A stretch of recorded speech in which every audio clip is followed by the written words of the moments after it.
Daar sê welkom vandag. Vandag gaan dalk so 'n bietjie tegnies wees. Jammer vir dit. Ek het reeds 'n paar goed klaar op die bord geskryf om so 'n bietjie tyd te wen. Vandag gaan ons 'n bietjie uitvind hoekom hoor die mens, maar ons hoor nie. Ons sien, maar ons sien nie. Hoekom is dit so dat as dit kom by waarheid, wat in elke mens is, en elke mens smag tog na waarheid, dit so 'n probleem is om uit te kom by waarheid. Daarom is dit nie iets wat jy kan glo nie, dis eintlik nie iets wat jy kan hoor nie, eintlik moet jy waarheid ken. Dis 'n heel ander dimensie. Nou, ek gaan 'n paar goed byskryf op die bord. Ons weet, en ek gaan dit nou maar godsdiens noem, ons weet daar is godsdiens.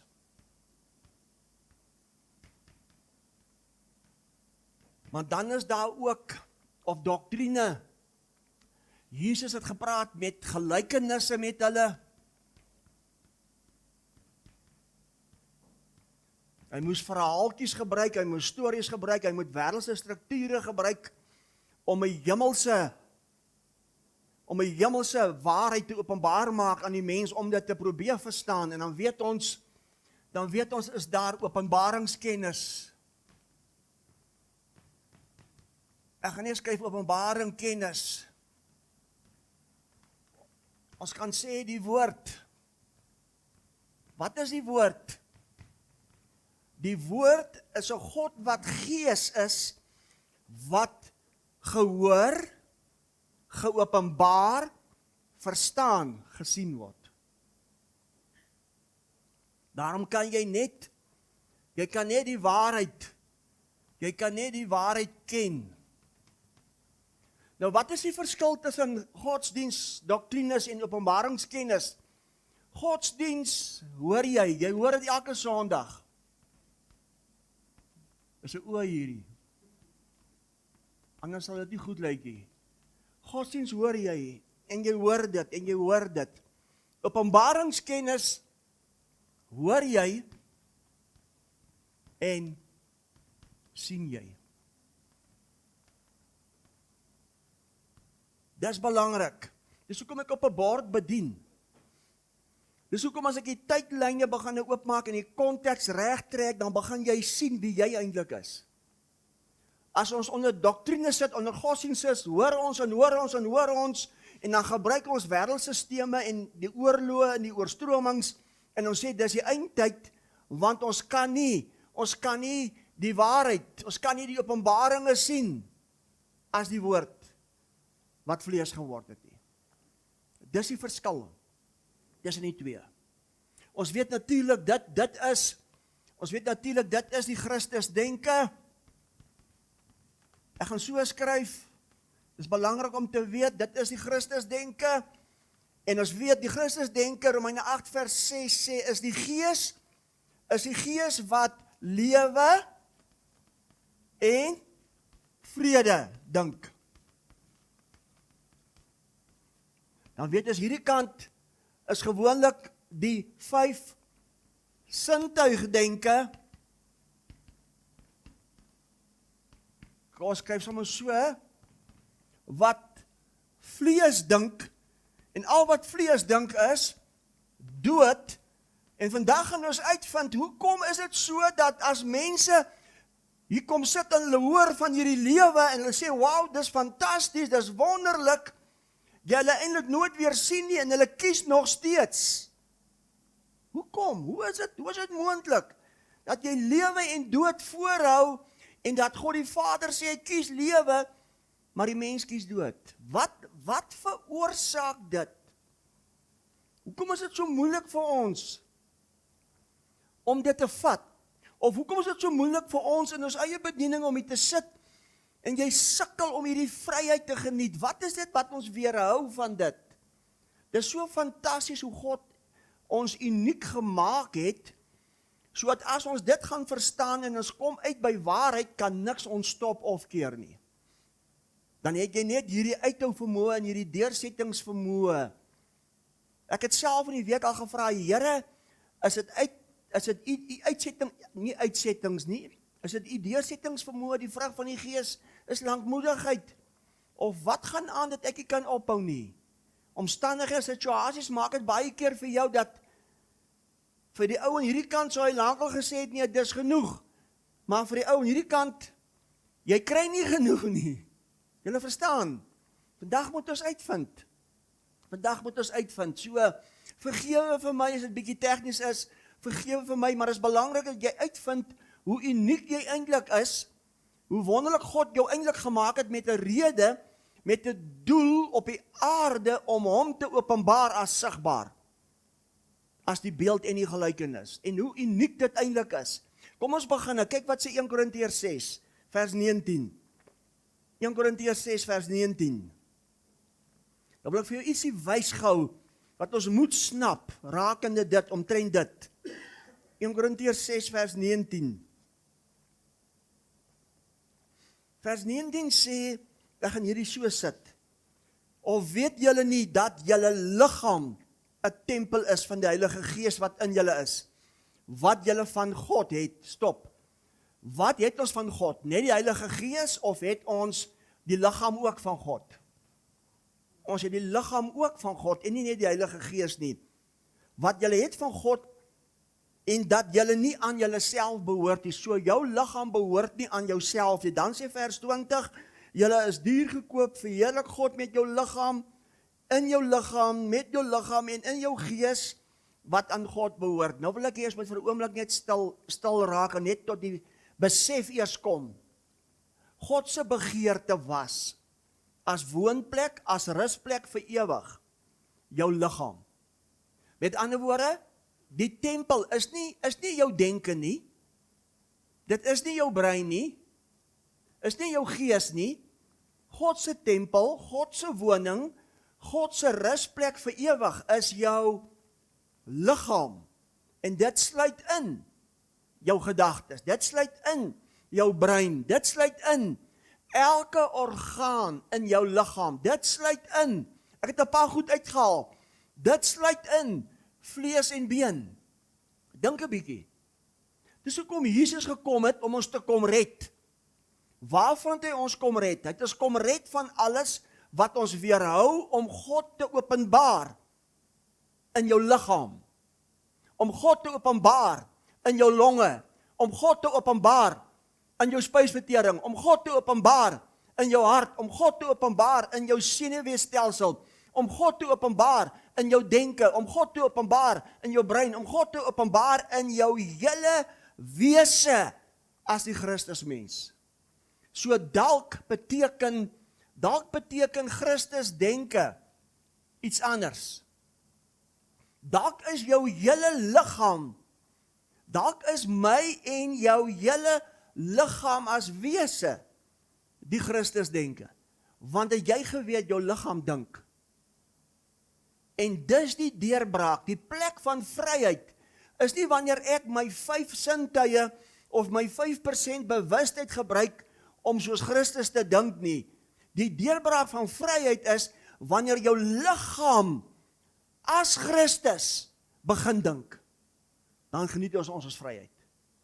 En wat so wonderlik is, daardie vryheid maak dat ek en jy in elke deeltjie van ons liggaam 35 triljoen selle, God openbaar as die tempel, as die huis, as die woning, as die rusplek, dan staan geen siekte en dan staan geen doodekans nie. Halleluja, mense, dis toe groter as positiewe denke. Kan ek ietsie sê, om te mediteer, net as positiewe denke, gaan jou nie help nie. Weet jy wat help jou? Jy moet die openbaring hê as die verborgenheid wie jy is, soos dit was voor die grondlegging van die wêreld, en dit word identiteit genoem, en jy moet dit kan hoor, en jy moet dit een of ander tyd kan sien. Halleluja, dit is die verskil tussen die twee. Dit is die verskil. So God se woning, God se tempel, God se begeerte is jou liggaam. Maar jou liggaam is nie dit wat jy vanoggend hier voor sien staan nie. Jou liggaam is toe meer. Dit is toe selfs vlees en been. Dis toe selfs vlees en been. Dit is toe selfs vlees en been. Efesiërs 5:30, ek het dit nie ingebring, ek gaan sommer quoteer.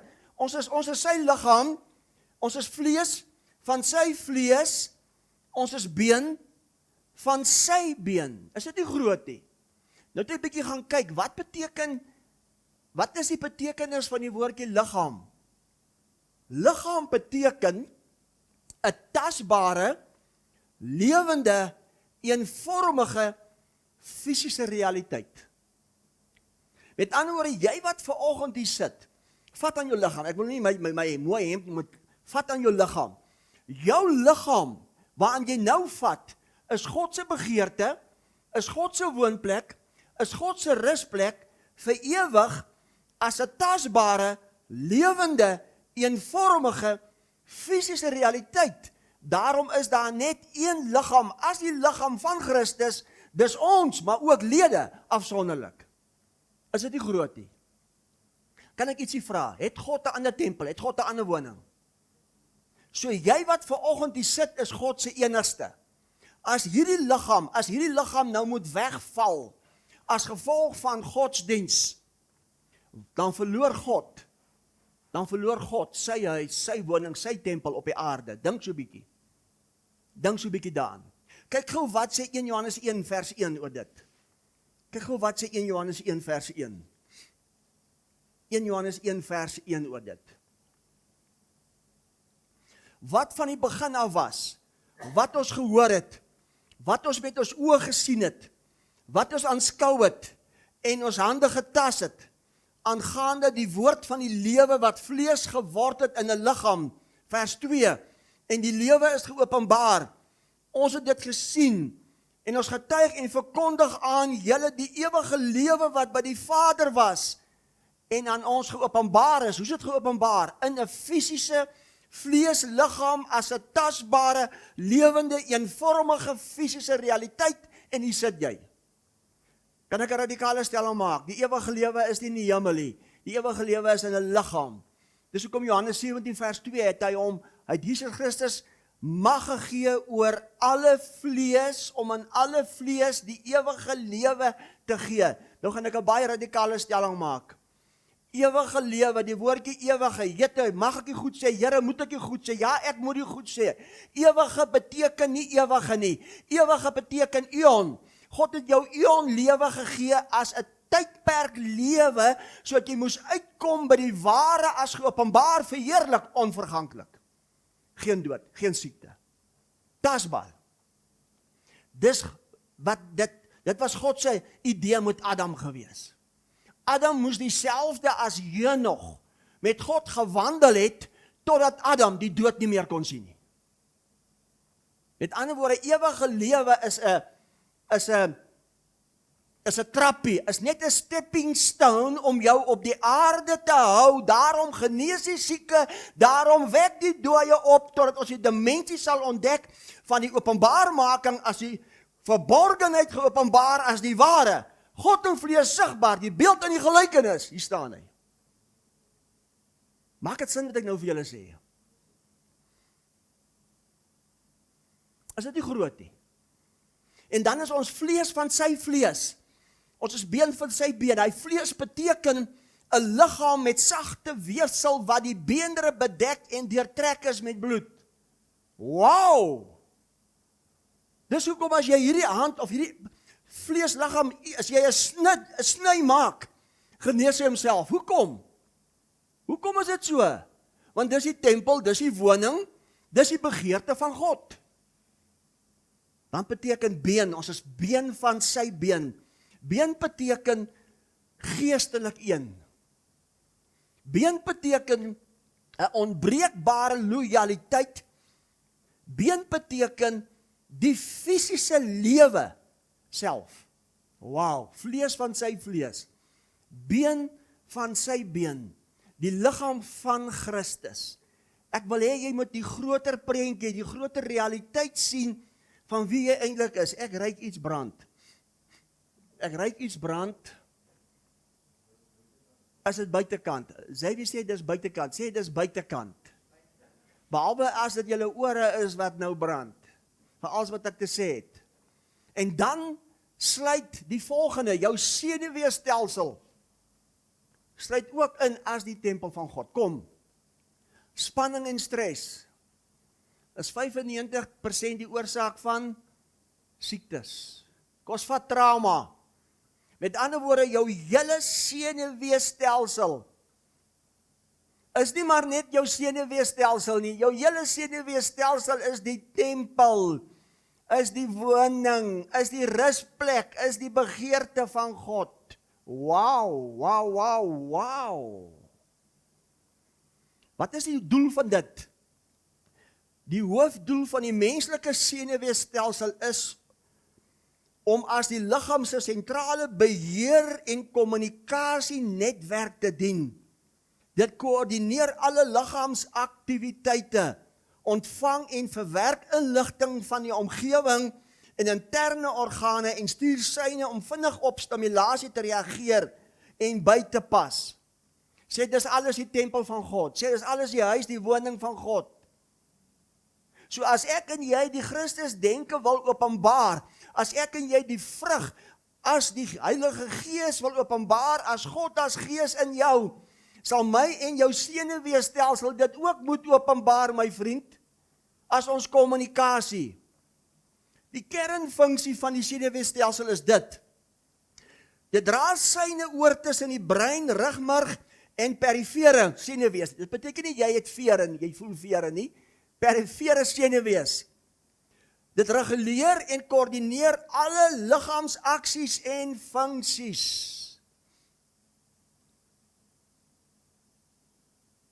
Dis groot. Dit ontvang sensoriese inligting, jou 5 sintuie, interpreteer dit en formuleer 'n reaksie, jou geloofsoortuiging. Dis hoekom ek glo en ek weet vir dit wat ek glo. Hierdie geloofsoortuiging maak dat hierdie liggaam in lyn trek as oortuiging. Tot my senuweestelsel is oortuig as die Christus denke. Dit dink vir my. Halleluja, daarom het ek net vrede. Daarom kan ek nie ophou nie. Ongeag wat ook al 5 sintuig wêreld sê.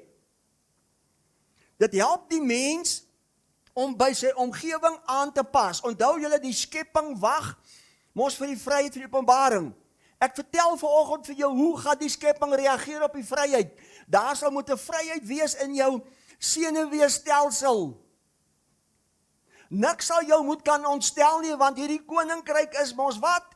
Vrede. En vrede sonder einde. So dalk moet ons bietjie beginne kyk na wat ons als mee besig is. Kan ek weet nie, eers ek sê altyd goed wat maak, maar dan moet iemand wees wat dit sê.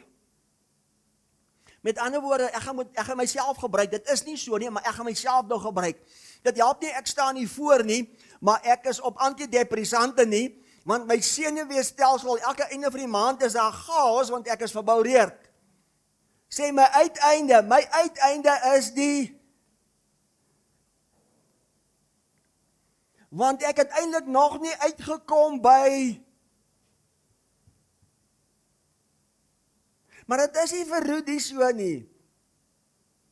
En vandag gaan ek vir jou wys hoekom dit nie so is vir mense nie. Nou die senuweestelsel bestaan hoofsaaklik uit die sentrale senuweestelsel, die brein, die rugmarg en die perifere senuweestelsel. Die perifere senuweestelsel bestaan uit alle senuweestrukture buite die brein en rugmarg en dien as die kommunikasienetwerk wat die sentrale senuweestelsel met die res van die liggaam verbind. Dit beheer vrywillige bewegings, onwillekeurige orgaanaktiwiteite en sintuigwaarneming deur 31 paar rugmarg en 12 paar harsingssenuwees. Sê jou liggaam is fantasties. Sê as ek hier leef, moet dokters praktyke en hospitale en begrafenisondernemings toemaak. Sê dis fantasties. Sê maar. Hier kom dit. Kyk wat sê Jesaja 11. Kyk wat sê Jesaja 11. Is ons klink ons klank reg? My klank, by die kant af klink so bietjie blikkerig. Die klank is reg, okay. Moenie stel nie, Richard, los maar net so. Kyk wat sê Jesaja 11, vers 3. Sê alles wat jy nou gehoor het is die tempel van God, alles wat jy nou gehoor het is wie ek is in wese, alles wat jy nou gehoor het is fantasties, sê maar. Dankie, Alzaan. Kyk wat sê Jesaja 11, vers 3. En Jesus het 'n welgevalle gehad aan die vrees van die Here. Hoor nou, en hy sal nie regspreek na wat sy oë sien nie, en hy nie oordeel na wat sy ore hoor nie. Met ander woorde, alles wat ek nou vir jou genoem het, wat so wonderbaarlik is, en wat so fantasties was, het vir Jesus nie gedefinieer as die vyfsintuig wêreld. Want al wat hy gedoen het, hy het geleef. Die openbaringskennis, die verborgenheid, al wat hy gedoen het, hy het gedoen wat hy sy Vader gesien doen het. Hy het gedoen en gesê wat hy sy Vader.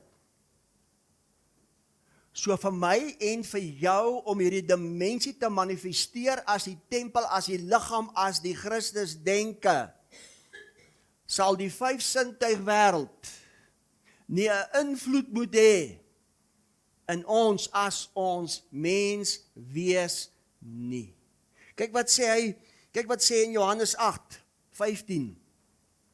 Johannes 8:15. Met ander woorde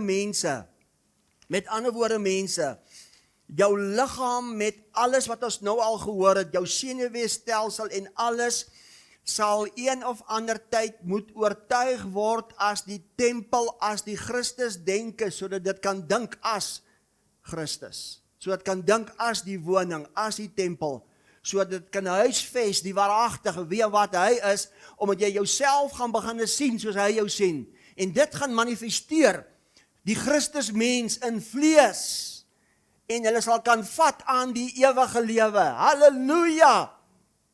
Met ander woorde, dink 'n bietjie daaraan. As jy môre by die werk instap, dan stap die ewige lewe môre by die werk in. Hoe groot is dit nie? Hoe groot is dit nie? Johannes 8:15 sê Jesus sê vir hulle iets snaaks. Hy sê vir hulle, julle oordeel volgens die vlees. Wat is die vlees? Vyfsintuig denke. Julle oordeel volgens die vlees. Ek oordeel niemand nie. En al oordeel ek, my oordeel is waar, omdat ek nie alleen is nie, maar ek en die Vader wat my gestuur het. Met ander woorde, hy het geoordeel volgens die oordeel van die Vader. En wat is die oordeel van die Vader? Net liefde. Die Vader is nie bewus van 'n defek nie. Ek het gister vir iemand gesê, in ons onderbewussyn, ons is klaar genees. Deur sy wonde is jy klaar genees, jy's volkome, jy's perfek. Maar in jou onderbewussyn as hart, as gevolg van godsdiens, as gevolg van jou vyfsintuig denke, is daar 'n defek wat manifesteer in jou organe. Maar die regstelling is om uit te kom by die verborgenhede, om net uit te vind wie jy waarlik is. Kom sit onder hierdie woord, dat jy een of ander tyd nie net hoor nie, maar begin sien, sodat Christus geopenbaar kan word in elke orgaan. En dis die tempel en die woning van God. Halleluja, is dit nie groot nie? Is dit nie fantasties nie? Prys die Here vir dit. Prys die Here vir dit. Daarom kyk wat sê 1 Korintiërs 4:10 oor dit. 1 Korintiërs 4:10. 1 Korintiërs 4:10. Kyk wat sê 1 Korintiërs 4:10. Is 2 Korintiërs 4:10. Thank you, Richard. Thank you. Thank you, sir. Say thank you, sir. 2 Korintiërs 4:10 is my fout. My sekretaresse het geskryf. My sekretaresse het geskryf 1 Korintiërs, maar is my fout. Ek het van gesê 1 Korintiërs. So Chanel, ontspan my darling, is my fout. Is 2 Korintiërs 4:10 sê, Paulus sê, gedurig dra ons die doding van die Here Jesus in die liggaam om. Hoekom het Paulus dit gesê? Hy het gesê in hy 40 jaar tydperk as 70 na Christus. Ek en jy hoef dit nie vandag te sê nie, want ons behoort, verlede week se boodskap wat baie great was, wat baie wonderlik was, ons behoort aan die opgewekte verheerlikte Christus. Maar hoor wat sê hy nou, sodat ook die lewe van Christus in ons Waar moet Christus geopenbaar word? In jou liggaam. Waar moet Christus openbaar word? In jou hart. Waar moet Christus openbaar word? In jou senuweestelsel. Waar moet Christus openbaar word? In jou organe. In jou hele wese as die Christusmens, as die tempel, as die huis, as die woning. Mense, dis groot. Dis fantasties. Dit beteken as daar ietsie in jou liggaam is, wat ook al dit is, moet dit in lyn trek met wie en wat jy is as identiteit. Dit het nie 'n keuse nie. Dit het nie 'n keuse nie. Dit het nie 'n keuse nie. Halleluja. Nou baie belangrik. Nou gaan ons uitvind hoekom sukkel ons met waarheid. Want in jou senuweestelsel is daar die retikulêre aktiveringsstelsel. Ja, Rudy, wat is dit? Dis nie die dier in Openbaring nie, maar vir baie mense is dit die dier van Openbaring. Ek beloof jou, vir baie mense is dit die dier van Openbaring as gevolg van godsdiens. Ek wou dit nie gesê het, maar Heilige Gees het dit nou gesê. In jou senuweestelsel het God iets ingebou, wat gaan seker maak, soos met my, ek gebruik my as 'n voorbeeld, ek weet soos wat ek weet, soos wat ek weet, soos wat ek weet, en die res kan maar verbyhou. Wat maak dat ek hier leef? My retikulêre aktiveringsstelsel in elke mens, om stabiliteit te bring in die tempel, in die huis, in die woning, in die rusplek van God vir ewig. Maar die negatief is ook waar. As jy besig is met godsdiens, as jy besig is aan hierdie kant, en jy hoor net, gaan jy so oortuig wees, jy moet doodgaan, en dan gaan daai oortuiging maak, dat jou organe, dat jou liggaam, dat die tempel, dat die huis gaan seker maak. Hy gaan seker maak. Jou senuweestelsel gaan seker maak, as gevolg van jou retikulêre aktiveringsstelsel, jy sal een of ander tyd doodgaan. Here, jy moet help, my God. My Vader, jy moet help. Dus ek dink nogal belangrik vanoggend, ek het 'n das aan, as ek die woord sê, retikulêre, dit klink amper soos 'n ander woord, maar gaan dan as jy bietjie verder af gaan, is 'n ander woord ook, maar gaan nou nie dit sê nie, retikulêre aktiveringsstelsel. Dis, hierdie is die oorsaak dat die eindtyd ouens profeteer datums, dan hulle verkeerd. En na tyd begin hulle weer, dan verander hulle weer hulle datums. As gevolg van hulle retikulêre aktiveringsstelsel, iets wat God ingebou het, om jou by 'n plek uit te bring van kragtig, van stabiel, van net lewe. Maar godsdiens, 'n Adam mentaliteit, 'n vyfsintig wêreld as 'n verwronge identiteit, het dit gehek. Wat is gehek in Afrikaans? Kom Dirk, jy's mos die leier van dit. Het dit Fanie, wys vir my tekens, maar dit lyk nie baie goed nie. Fanie, dit lyk nog steeds nie goed nie, hoor. Kom ons bly maar by gehek. Godsdiens beroof ons. Maar dis nie die godsdiens wat jou beroof het nie. Die godsdiens het net iets geaktiveer in jou as jou retikulêre aktiveringsstelsel wat jou beroof, en jy is jou eie vyand van die lewe. Hoe verskriklik is dit? Ontvoer, sê Dirk. Hy ontvoer jou. Nou wat is die retikulêre aktiveringsstelsel? Wie wil weet? Dit is 'n netwerk van neurone in die breinstam. Hier kom dit wat as 'n filter vir inligting dien en 'n deurslaggewende rol speel in waaksaamheid, aandag en die slaap-waak-siklus, veral met geloof en jou identiteit. Dis hoekom slaap so belangrik is. Hy gee dit vir sy bemindes in die slaap. Het jy geweet, elke keer as jy gaan slaap, herstel jou liggaam homself. Die vraag is, en die feit is, as jy slaap. As ek myself gebruik, ek vra om verskoning dat ek myself gebruik, maar ek weet net van myself wat so is. As ek in my bed klim, dan gaan slaap ek. My seun vra vanoggend vir my, as ek die babietjie melk gegee, pa, hoekom was jy 2 uur wakker? Dis sê ek is my beste tyd gewees met. En wat slaap doen? Ek het dit nie bygebring nie. God het jou so uniek gemaak, jou pineal gland. Die westerse Hindoes en daai goed gebruik het as jou derde oog. Dis waar jy eintlik God as openbaringskennis, as ken, ontdek. Dis hoekom Matteus 6:22 sê, as jou oog reg is. Wat is jou oog? Is nie hierdie 2 oë nie?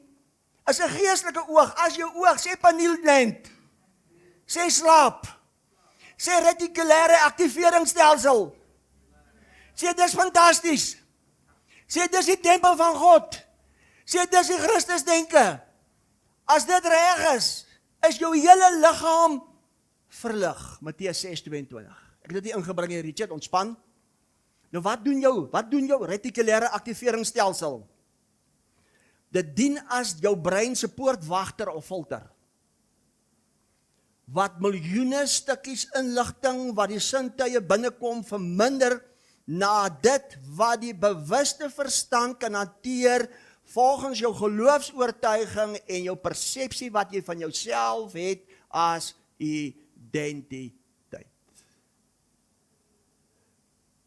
Jammer dat ek nou weer myself gebruik. Dis hoekom ek oor die vermoë besit, ek stel nie belang en my liggaam, die Christus liggaam verwerp godsdiens en die Christus liggaam verwerp outomaties dogma, hierdie Christus liggaam verwerp outomaties trauma en stres, konflik, strome, oorstromings, wat ook al, wat nie Christus is nie.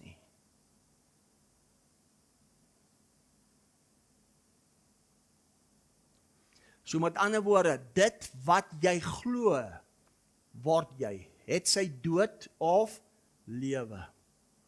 Dit help jou om te fokus op wat jy as belangrik beskou of waarna jy soek. Met ander woorde, ek wat weet wie ek in Christus is as identiteit, dis net lewe. My retikulêre aktiveringsstelsel, my filter in my breinstam sal seker maak, soos wat dit seker maak, al wat vir my gaan gebeur, al wat vir my geaktiveer word, is net lewe. Maar die teenoorgestelde is ook waar. As jou oortuiging is, jy moet doodgaan soos die meeste as gevolg van godsdiens, sal dieselfde filter seker maak. As Rudy lewe preek, gaan dit filter en jy gaan nie hoor wat Rudy vir jou sê nie. Al wat jy gaan hoor is dood. Nou verstaan ek hoekom hulle nie na my wil luister nie. Ek as ek kraai, hy's aan by my, ja. Ek hoor myself. Is reg daar.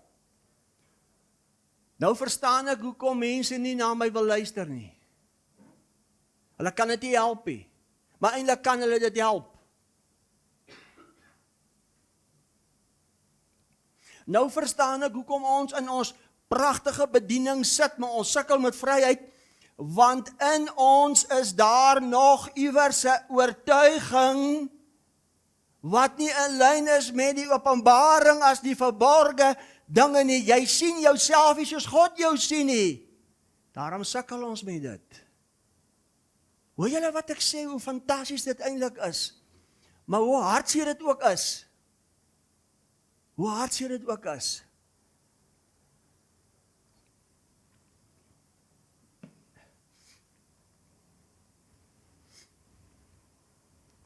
Die stelsel moduleer waaksaamheid en skakel tussen stadige en vinnige slaapritmes. Mense, hoe lei ek dit op? Hoe manifesteer ek dit as die ware, as net dit? Sê openbaringskennis. Sê die woord. Die woord, openbaringskennis. Deur doelwitte te stel, visualisering,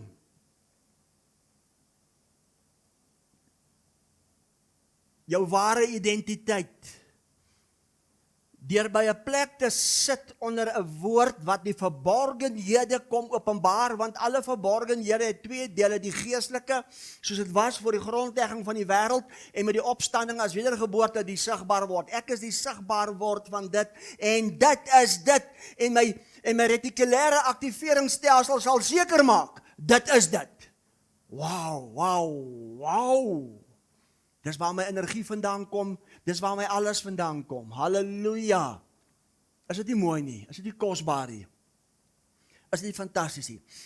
Dit is 'n kragtige netwerk, dis 'n kragtige netwerk wat jou persepsie van die werklikheid beïnvloed deur inligting te filter op grond van jou oortuiging en fokus as identiteit.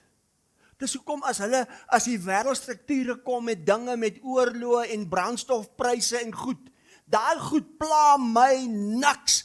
Ek lê nie wakker oor sulke goed nie, want my filter, die Christus denke, maak seker, ek het net vrede. Here, is dit nie mooi nie? Nou verstaan ek hoekom mense so angsbevange, verboureerd is. Hulle kan dit eintlik nie help nie, maar eintlik kan hulle dit help, want hulle sit met hulle 5 sintuig denke en onder godsdiens. Hulle het nog nie uitgekom by die ware hy nie, die ware jy en die ware sy nie. Hoe verskriklik. Wat doen dit? Dit bring jou, die volgende punt, dit bring jou persepsie. Wat is jou persepsie? Jou persepsie is die proses. Hoor nou mooi, jou persepsie is die proses waardeur die brein inligting van die sintuie, jou 5 sintuie ontvang. Stop. As jou persepsie dood is, gaan jou 5 sintuie seker maak, al wat jy gaan agterkom, is moeilikheid, is spanning, is stres, is die paaie, is die gate. Maar as jou persepsie is die ware wie jy is, en jouself sien, al wat jou persepsie gaan seker maak, al wat jy gaan bewus wees, God is goed, wow, is lekker om te lewe. Wat 'n wonderlike voorreg.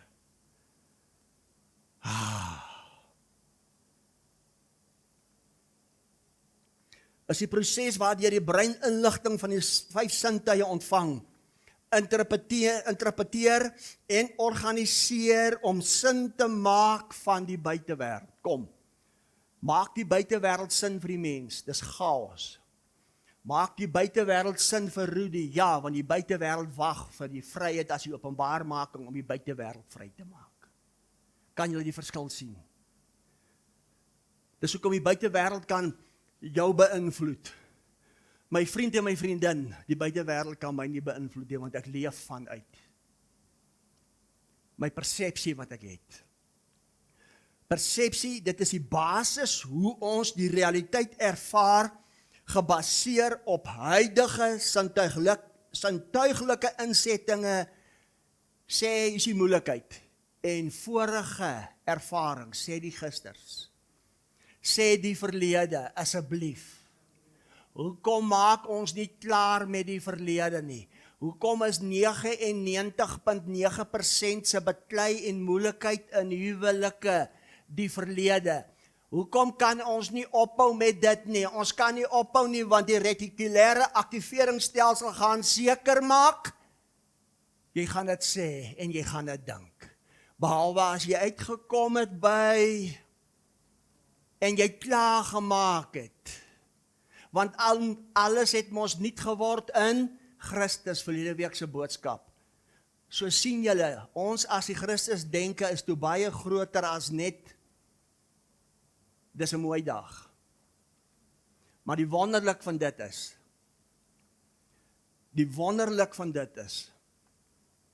ek hoef nie heel dag lewe te dink nie. Elke orgaan dink lewe as Christus denke as die tempel. Jette mense,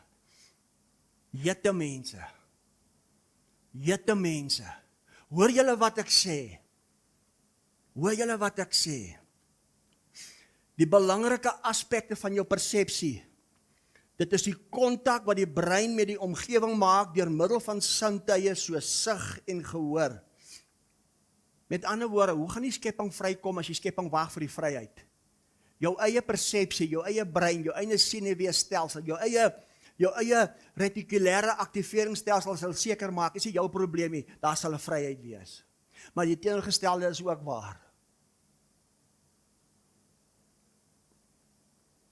Persepsie gaan nie net oor sien of hoor nie, maar oor hoe die brein daardie inligting verstaan. Sê, hier is die moeilikheid. Die persepsie van die godsdienstige, hoe verstaan hulle die Bybel? En die persepsie, hulle verstaan die Bybel, 'n God wat doodmaak, 'n God wat straf, 'n God wat slaan. Maar die persepsie van die ware, al wat daar is liefde, lewe en vrede. Want as die liefde volmaak geword het, en die liefde is geen vrees nie, want vrees sluit straf in. Kan julle die verskil sien? Kan julle sien, hoe is dit? Die mensdom kan dit eintlik nie eers help nie, maar ons kan dit help. Ons kan 'n keuse maak onder wie en onder wat ons wil sit. Ons kan 'n keuse maak, en God het van die begin af met die Jode 'n keuse gemaak. Kies lewe. Kies lewe. Ons persepsie, hier is 'n grootte, ons persepsie van 'n situasie word beïnvloed deur wat ons reeds weet of ervaar het. NB, jou verlede, jou gisters. Kortom, dit is die organisasie en interpretasie van sensoriese inligting om 'n betekenisvolle prentjie van die wêreld te vorm, en belangrik as jou doel op die aarde is om hom te openbaar, Genesis 1:26. Dis hoekom ek sal baie keer sê, as iets gebeur het, ag, dis sommer spoggerigheid.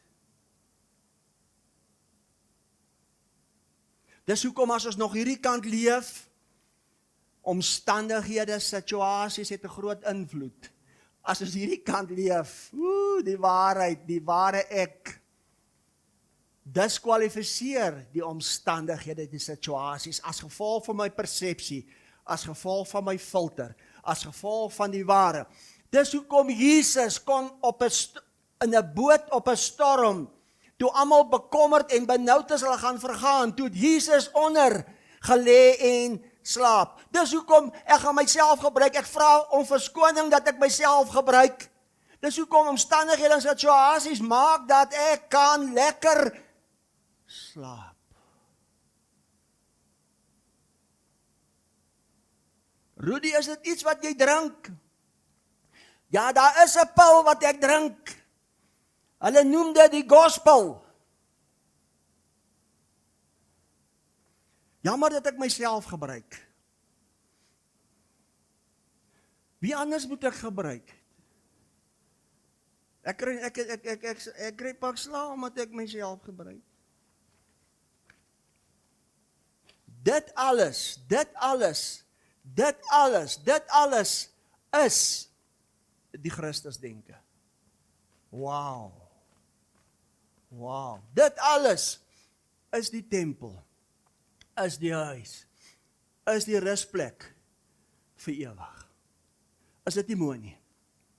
Jou Christusdenke, as jy dit verstaan vandag en dit snap en dis wie jy is, luister nou mooi, en volgende Sondag gaan ons dit oopmaak.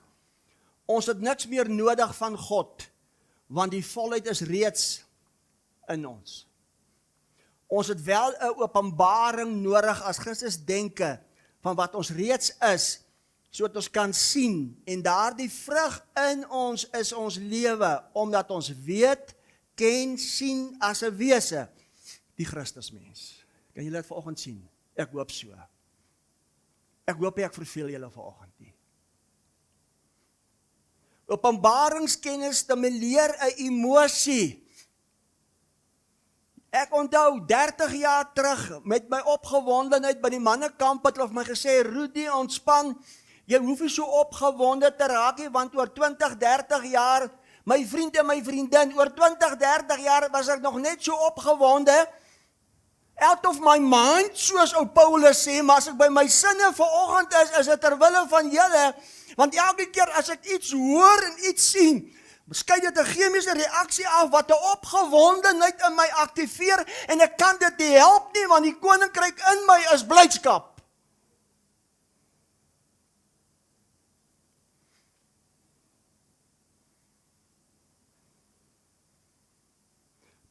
grappie wat ek vertel het, daar's 'n verskil om 'n grappie te vertel en te lag en om blydskap te hê. Dis die enige blydskapie, dis die tempel van God se blydskap. Halleluja, dis bietjie anders. Dis 'n bietjie anders.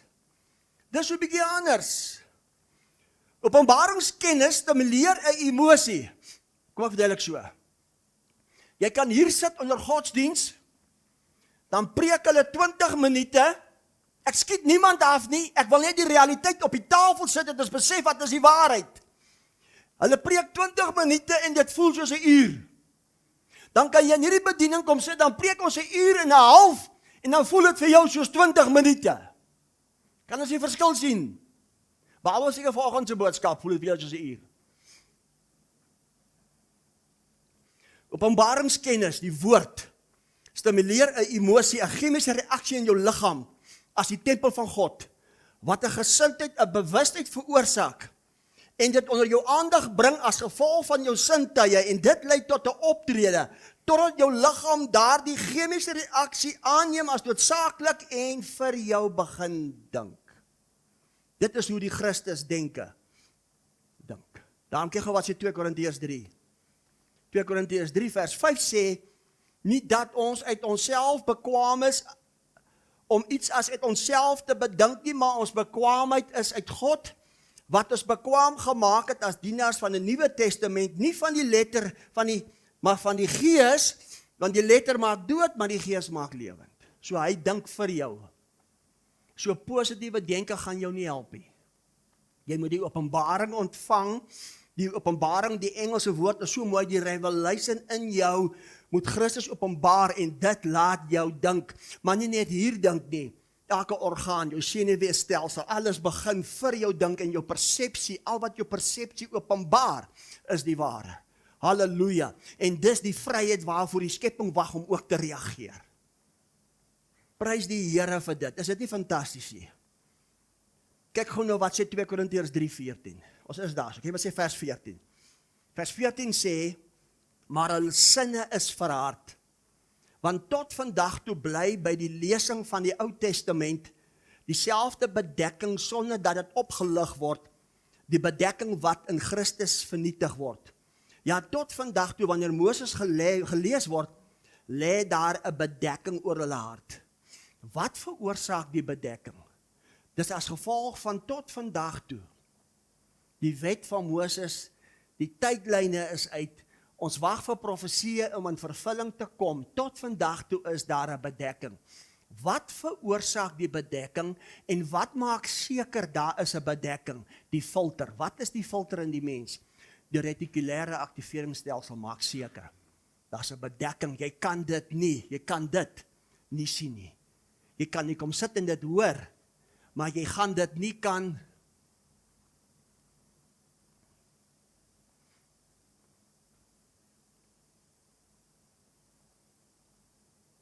Ek bring vandag vir jou 'n sleutel om jouself te help. Om jouself te help.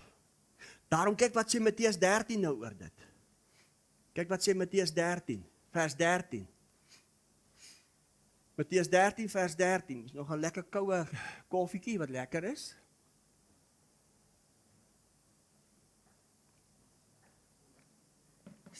Ek gaan myself gebruik. Ekskuus. Waar ek nou is, weet ek, soos wat ek weet, daar's 'n dimensie van groter, waar ek nie nodig het om wêreldstelsels te gebruik om God se seëninge te geniet nie, want ek is alreeds geseën in Christus. Ek het alreeds alles ontvang, wat tot hierdie lewe en godsvrug dien. Ek weet dit soos wat ek dit weet, maar omdat ek nog nie die openbaring van dit het nie, maak my retikulêre aktiveringsstelsel seker daar's nog 'n bedekking. Sodat ek in die week of weke, ek gebruik 'n voorbeeld, of wanneer ek besig is dat Heilige Gees die dieptes van God aan my kan openbaar, want wie weet wat in 'n mens is behalwe die Gees van God, so weet niemand wat in God is nie behalwe die Gees van God. aan my kan openbaar, die verborgenheid, en sodra ek die verborgenheid ontvang, en ek begin dit sien, word die bedekking gelig en die filter begin al hoe meer ander informasie inbring en Christus word al hoe meer geopenbaar as die denke as Christus en God word sigbaarder in elke aspek van my lewe, want die tempel van God as liggaam sluit alles in, maar my omgewing, my wese wie ek is, moet ook reageer, in my finansies, in wat ook al.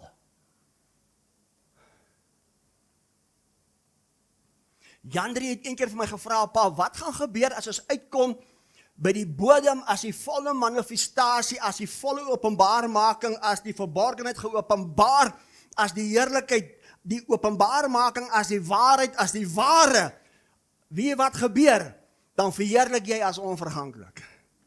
Woe!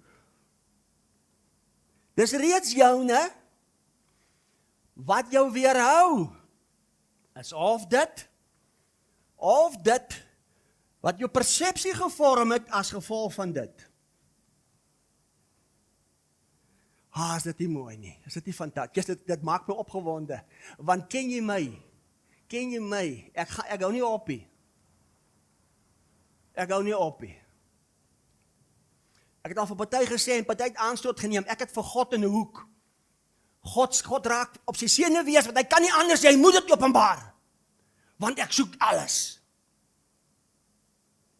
Die ware. Daarom het ek Woensdag gesê, Johannes 17:17, ek bid elke dag van my lewe, Vader, heilig my in die waarheid, u woord is die waarheid, openbaar aan my die goed, want ek wil lewe, ek kies lewe, ek ken net lewe, halleluja, in elke area van my lewe. Kom gee die Here eers bietjie lekker harde lof over vir dit. Nou sê Matteus 13 vers 13, daarom spreek ek tot hulle, deur gelykenisse, omdat hulle, terwyl hulle sien, eintlik nie sien nie. Terwyl hulle hoor, nie hoor of verstaan nie. En aan hulle word die profesie van Jesaja vervul wat sê, met die gehoor sal julle hoor en glad nie verstaan nie. Hulle sal kyk en glad nie sien nie, want die hart van hierdie volk het stomp geword, en met die ore het hulle beswaarlik gehoor, en hulle oë het hulle toegesluit, sodat hulle miskien met die oë sou sien, en met die ore hoor, en met die hart verstaan, en hulle bekeer, hulle manier van oortuiging, persepsie, denkwyse verander, en ek hulle genees nie. Wat beteken dit die hart het stomp geword? Dit beteken vet en lui. Vet en lui. Want die invloed, as gevolg van 5 sintuigwêreld en godsdiens, het die persepsie van hierdie mens, vet en lui gemaak. Die bietjie wat ons vanoggend gekry het is genoeg, ek is tevrede, ek is okay. My lewe val die bus uit, verder doen ek niks ekstra nie. Ek stel nie belang verder nie, want iets in my, filter my, dat ek nie kan hoor en verstaan wat Rudy sê, en eintlik irriteer Rudy my.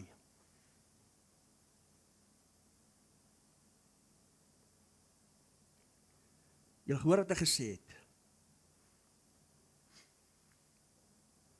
Wat veroorsaak dit? Die retikulêre aktiveringsstelsel suiwer alle inligting volgens jou geloofsoortuiging om jou sodoende te beskerm teen dit wat 'n bedreiging is volgens dit wat jy glo. Is interessant, nie?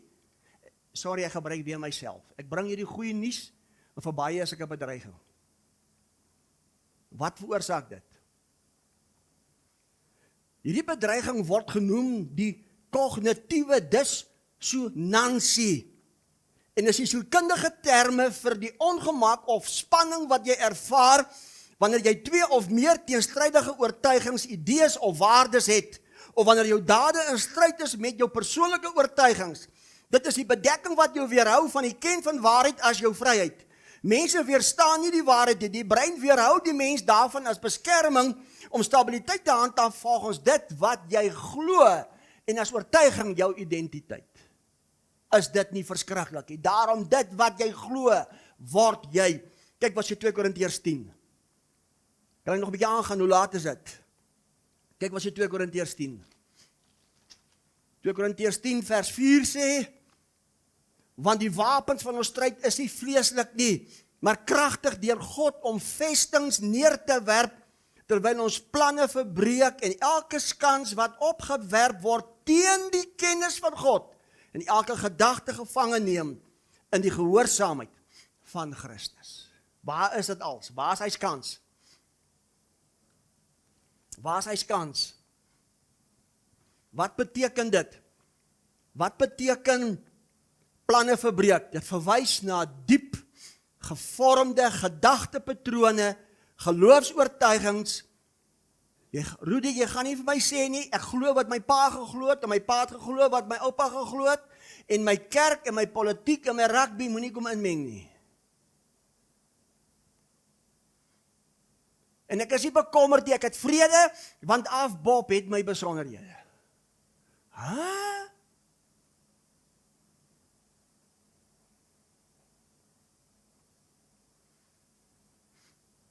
So as ek baie radikaal is, moet nie meer vir Rudy kwaad word as hy radikaal is. Jy word kwaad vir Rudy se retikulêre aktiveringsstelsel, word kwaad vir dit. In aanhalingstekens, jou gewete speel die rol ook daar. Jou gewete hou jou in die raamwerk van jou geloofsoortuiging. Is dit nie groot, is dit nie mooi nie? As geloofsoortuiging ons persepsies, as geloofoortuigings ons persepsies vorm, dan het ons meer nodig as net inligting, kennis of doktrine. Daarom informasie voeg kennis by, maar openbaringskennis verander persepsies.